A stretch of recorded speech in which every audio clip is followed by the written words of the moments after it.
Oh man, today's story, you're going to think I made this up, but it's all true.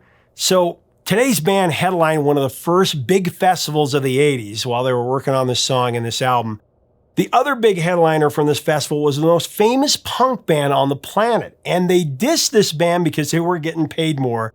There was this war. These guys almost got into a fight. And the band was in disarray already as the guitarist wanted to add a more pop-friendly element to their hard rock, while the singer just wanted to do cover songs. This famous guitarist got so pissed, he threatened to burn the masters. In the end, the guitarist worked on a melody that he'd had for a while, and he turned it into the band's biggest hit. But this happy-go-lucky 80s hit, it's actually pretty dark. Almost nobody realizes some have said the singer wrote this song to encourage someone to take their own life. Kind of. Find out the story, the real story, coming up next on Professor of Rock.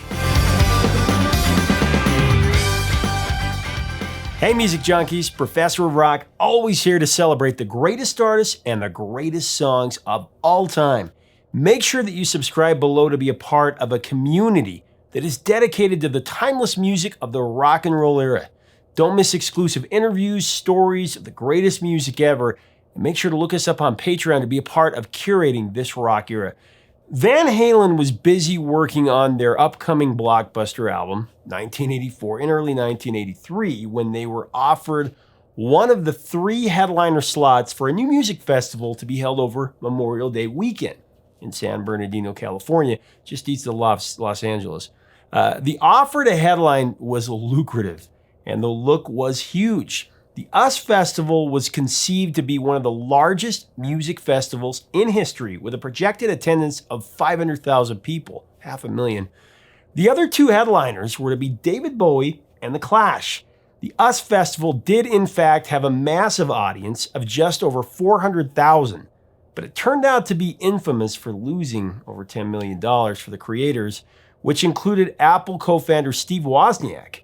Now, the US Festival was also notorious for the hostility and resentment it caused to the relationships between some of the performers.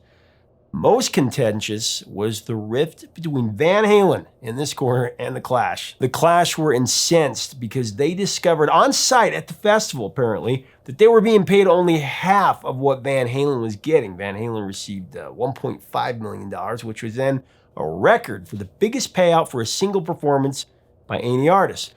David Bowie reportedly also received $1.5 million, and that's the main reason that Van Halen got the same amount. I guess since they had a clause in their contract that they were to be paid no less than any other act playing at the US Festival.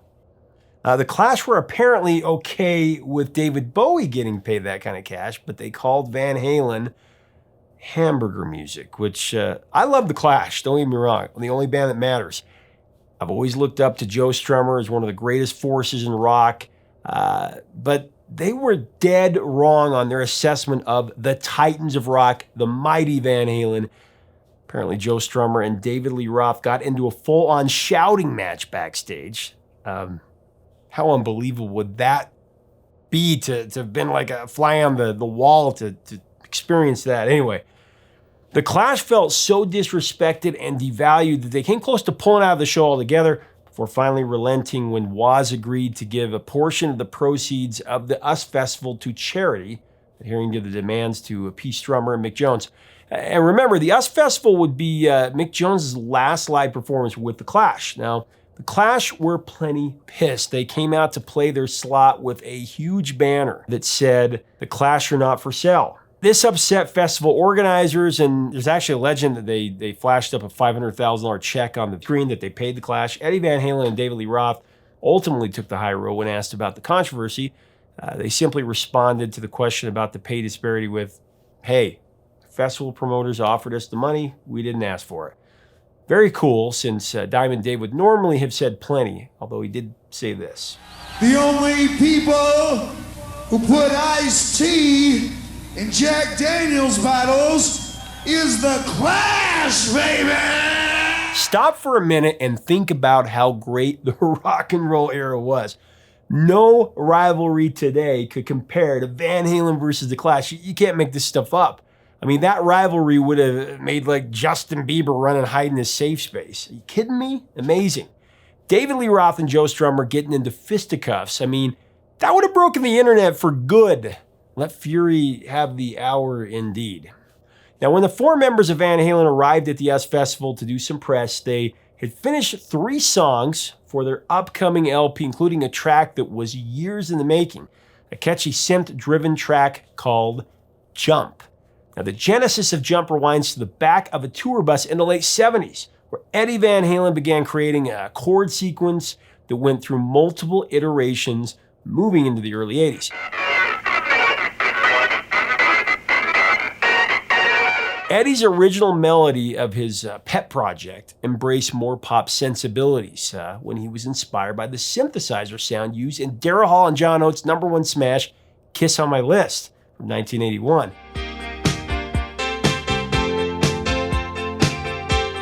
You can hear it in there. As the track continued to evolve, Eddie submitted it to the bandmates, hoping to develop a song over his music bed to be included on their 1981 Fair Warning LP, but his brothers rejected it. Eddie resubmitted the track for consideration for Van Halen's 1982 album Diver Down, but his bandmates once again nixed the idea. Guess they needed more cover songs. The vetoes were supported by producer Ted Templeman. Let's be honest, synthesizers, to be fair, synthesizers and keyboards in general were all but forbidden in the hard rock culture of the early 80s. Including a synth-powered song on a Van Halen record was a career gambit, to say the very least. DLR was the biggest opponent, apparently. Adamant that a song like Jump would not fit the Van Halen sound. He wanted Eddie to stick with being a guitar hero, not a keyboardist. Templeman was never keen on the idea of synthesizers either. He would also make fun of the synthesizer-laden track, I'll Wait. Great song from 1984. That was the second single released from the album. He used to sarcastically sing the chorus from Argent's Hold Your Head Up every time Eddie played the music for the track. Hold your head up, hold your head up. Keyboards were injected into several songs on preceding Van Halen records. I mean, Women and Children First, Fair Warning, and Diver Down. But they were used more for flavor, not as a focal point. Dave asserted that Van Halen core fans would accuse the band of selling out, of course, commercializing their sound in an effort to procure more top 40 radio play. Eddie, on the other hand, was not satisfied with the status quo and wanted to take an ambitious approach to extending the trajectory of the group. He had more than a little hunch that the right song with a synthesizer hook could be huge to achieve the next level of success for Van Halen. Eddie Van Halen was, of course, a classically trained pianist years before he became a guitarist. Just a musical genius altogether. As many know, he actually played the drums before he became interested in playing the guitar. Playing keyboards was not foreign at all for one of the greatest guitar heroes of the rock and roll era. He just happened to be incredibly gifted at anything that he chose to play. Jump was at the heart of a burgeoning schism that enveloped the making of Van Halen's 1984 album.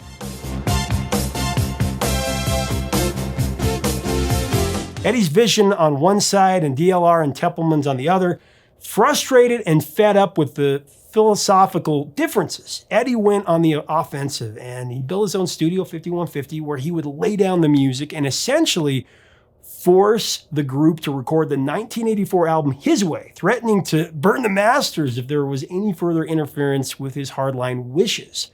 At one time when they were putting together 1984, Ted and Dave, Diamond Dave, wanted another cover song. This time it was going to be Wilson Pickett's In the Midnight Hour. I'm gonna wait till the midnight hour. But they ditched it when Eddie said, no way. He said, and I quote, I'd rather fell with my own shit than succeed with someone else's, from that point, end of quote, from that point forward, that became his new mantra. Much to the chagrin of Templeman and Diamond Dave, Eddie began to put the music together, practicing a vampire regimen, sleeping all day, working at the studio with engineer Don Landy during all hours of the night. It was also a point of contention with Diamond Dave. Templeman recounted in a Rolling Stone interview that Eddie called him one night at an ungodly hour, saying, I quote, "Ted, you gotta come hear this. I'm gonna come get you," and end of quote. And Eddie drove his Porsche to Century City, picked up Templeman at 3 a.m., it took him to 5150 and played him the finished instrumental track that became Jump.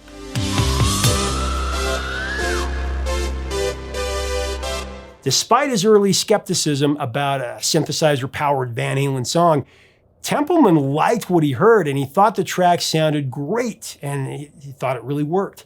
The next hurdle to clear was getting Diamond Dave on board. Templeman was able to convince the acrobatic frontman to roll with the plan and write lyrics for Eddie's track the very next day. So Dave hopped in the backseat of his vintage 51 Mercury convertible and Van Halen roadie and Dave's good buddy, Larry Hostler, at the wheel, listening to Eddie's instrumental track over and over and over while bouncing ideas for lyrics off of Hostler. Roth later told Musician magazine that Hostler was probably, I quote, "probably the most responsible for how it came out lyrically," end of quote. I wonder if Larry Hostler ever got paid any royalties. Yeah, well, it's really none of my business. The always jocular Diamond Dave most often cites that the title of the song is based on TV news coverage of a man on the verge of killing himself by jumping off LA's Arco Tower. While Roth watched the news report, he thought one of the onlookers on the street below would probably yell, "Might as well jump." When Dave first gave Ted and Templeman his rough draft of the lyric sheet, Templeman thought it was a terrible idea. Ted advised Dave not to say jump because it sounded to him like the song was encouraging somebody to commit suicide. Dave countered to Ted's criticism with his usual cockiness, love it, telling Templeman that he had the song nailed and that it would have the patented DLR double entendre. The intended meaning of jump is to take a chance, but it also means that Dave is going to get the girl he desires. Go ahead and jump. Baby, how you been? You say you don't know, you won't know until you begin.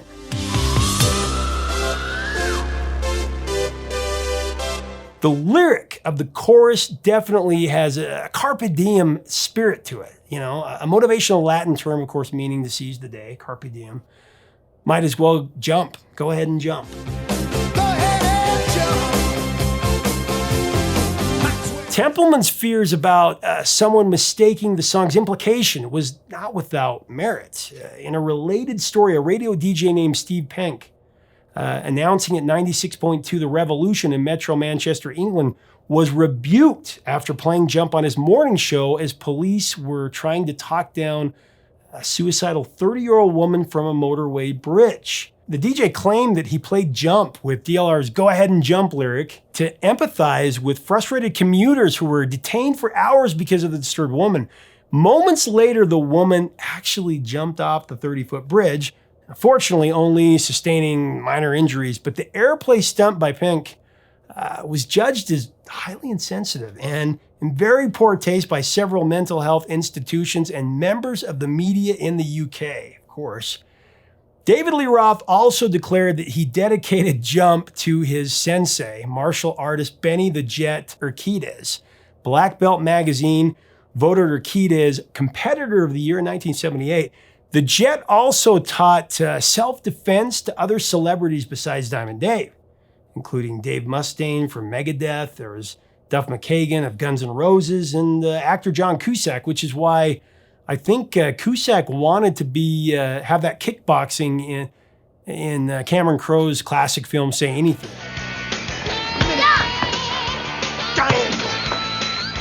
And later fought the martial arts expert in the final part of Grosse Point Blank. You remember that, where Cusack killed him with a pen.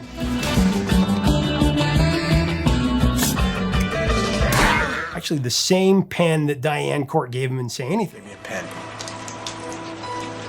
Gave my heart and she gave me a pen. Just kidding. Anyway. You know, Diamond Dave's acrobatic ability, I'm just thinking of this, and the fact that he was a martial arts master, I think Joe Strummer would have had his hands full in a battle royale, but there is the Jack Daniels factor, and in those days, DLR maybe would have been, too drunk to fight, unable to, anyway, it's speculation. On the recording of Jump, Eddie Van Halen played the keyboard riff on his Oberheim OBXA synthesizer. Eddie, of course, primarily extolled for his guitar riffs, but his synthesizer riff in Jump deserves high commendation.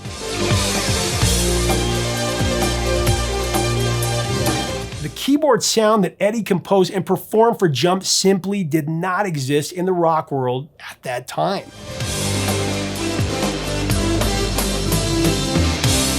Eddie and Van Halen popularized a sound that many rockers tried to emulate after the huge success of Jump. In essence, Eddie transformed into a keyboard hero to add to his exaltation as a guitar legend. The synthesizer is prominent on Jump, but the tune is not without another indelible guitar solo by Edward Van Halen. Eddie's guitar solo was spliced together from, I guess, multiple takes.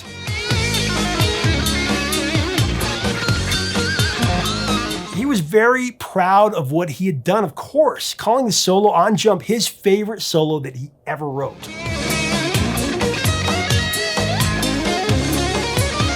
And the full song was recorded by the band, one take. Inspired for sure. What is your take on when Eddie added synth as the focal point of some of the songs on 1984? I really would like to hear your comments on that and talk about that. The bridge to the song, with Eddie playing his deftly selected guitar licks, and of course Alex flanking his brother on cymbals, creates the sense of being lifted by a gust of wind, and then elevating into the return of Eddie's synthesizer riff, accompanied by a classic DLR whoa that sets up the song's energizing chorus refrain.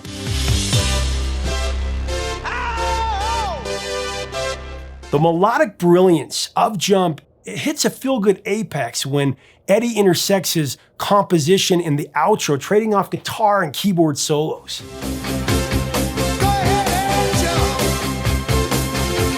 That sonic melding gives Jump a rock-on infection that certifies Diamond Dave's "go ahead, do it" mantra.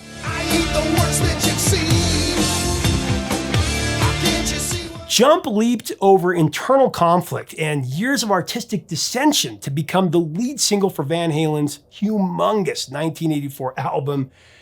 And Eddie's persistence was vindicated when Jump rocketed all the way to #1 on the Billboard Hot 100 and owned that position for 5 consecutive weeks. It was Van Halen's only #1 single on the Billboard Hot 100 and their lone chart topper in Canada.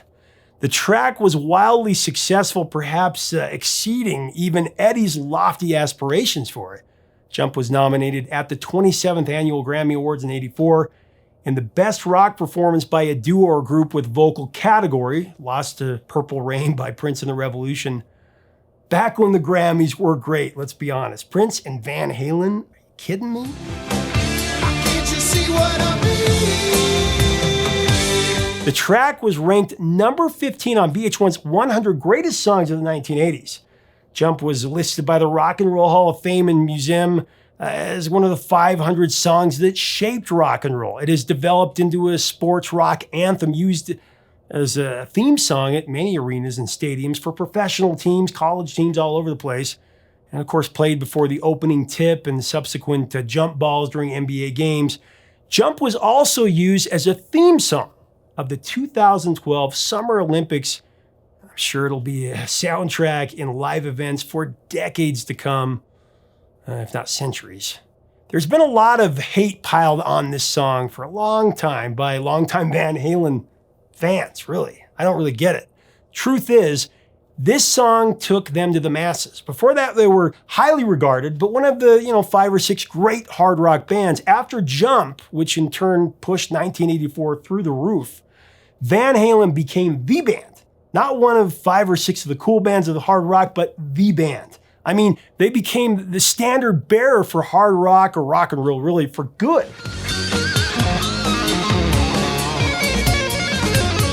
Without Jump, I don't think they get there all that way. I mean, so like if you take, I don't know, Born in the USA, that album from Springsteen, or Hotel California from the Eagles, they're still great artists, but they're missing that uniting moment with the masses. Hey, it's how I heard and became obsessed with the band.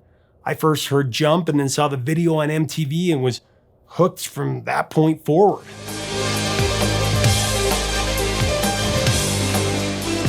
I was even more drawn to it a short time later when it, like 9 years of age, it was the theme, or should I say the warm-up song for my alma mater, the Snake River Panthers basketball team from my small town in Idaho.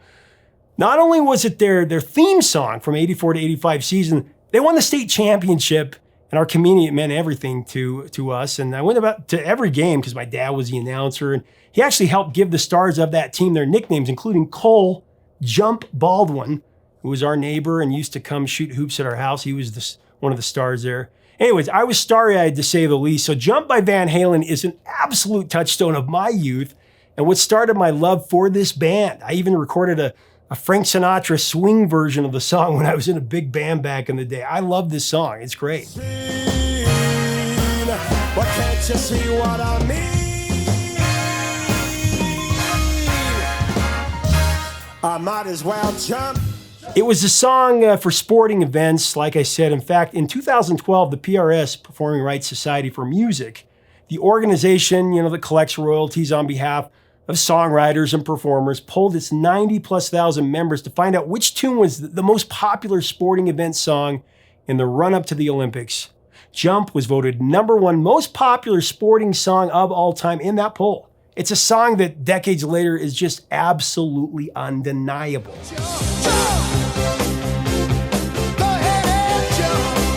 It's one that I believe, my own experience aside, it's the song that got millions of 80s kids into the band. It was our introduction to the genius of one Edward Van Halen, and of course the high-octane antics of the frontman, David Lee Roth, Diamond Dave. It also taught us life-affirming lessons, for real. The best of which is that you gotta roll with the punches to get to what's real. I mean, have any truer words been spoken about the human condition? Not likely. You got to roll with the punches and get to what's real. Leave us a comment about this song and album and the Clash Van Halen rivalry, as well as Eddie adding synth. I want to hear about that. I want to thank our sponsor, Zenni Eyewear, the glasses that help me see the world around me. Go to Zenni.com, get your own pair where you can do a virtual 3D try-on. And you can add stuff on the side. I put Professor of Rock here. You're going to love it. If you like this content, we invite you to subscribe. Hit the bell so you never miss out. And make sure to click on our Patreon link for more content.